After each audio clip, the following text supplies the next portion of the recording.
Amid escalating tensions between Israel and the Hezbollah, the United States is currently discussing the release of suspended bomb shipment with Israel. As per the latest reports, President Joe Biden's aides, top aides in fact, told Israeli Defense Minister Yoav Gallant that the issue of the bomb shipment to Israel is under review. Remember that the shipment of 500-pound bombs was suspended in May over worries about the military operation in Rafah. The Hezbollah has announced that it launched a barrage of some 40 rockets at a military base in northern Israel in response to Israeli strikes on Lebanon. The Hezbollah claimed responsibility for bombing the main air and missile defense base of the Israeli northern area command with dozens of Katyusha rockets. The group also reported 2 additional attacks on Israeli troops and positions. The Israeli military also confirmed the attack and said that approximately 35 launchers were identified crossing from Lebanon, but further stated that the air defenses successfully intercepted most of the launches. The IDF further said that the 2 drones from Lebanon fell in northern Israel without causing injuries. The IDF announced the troops carried out exercises simulating fighting in Lebanon, which the military said were a part of the Northern Command's efforts to increase readiness amid the heightened tensions on the northern border. Meanwhile, at least 3 people, all members of Gaza's first responders, were killed in an Israeli airstrike in central Gaza. The bodies of those killed and injured were transferred to the Al-Aqsa hospital in Deir al-Balah.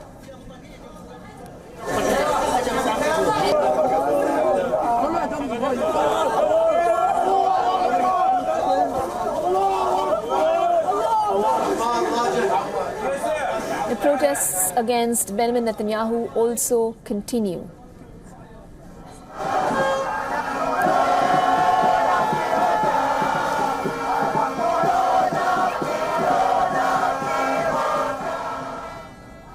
Thousands of Israelis demonstrated in Jerusalem against Netanyahu's government, calling to overthrow it and to immediately take a hostage deal with Hamas. The demonstrators held a protest march starting at the entrance to the city and marched to Netanyahu's residence.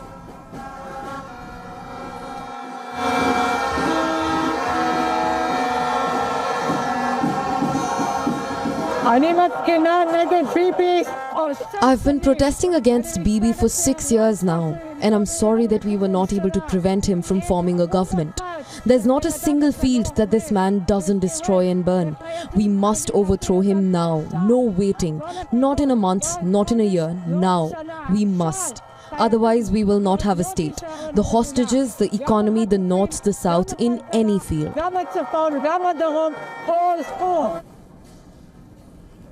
On the diplomacy front, the U.S. Secretary of State Antony Blinken welcomed the UN's top coordinator for humanitarian assistance and reconstruction in Gaza to Washington to discuss providing urgently needed aid for the civilian population in Gaza.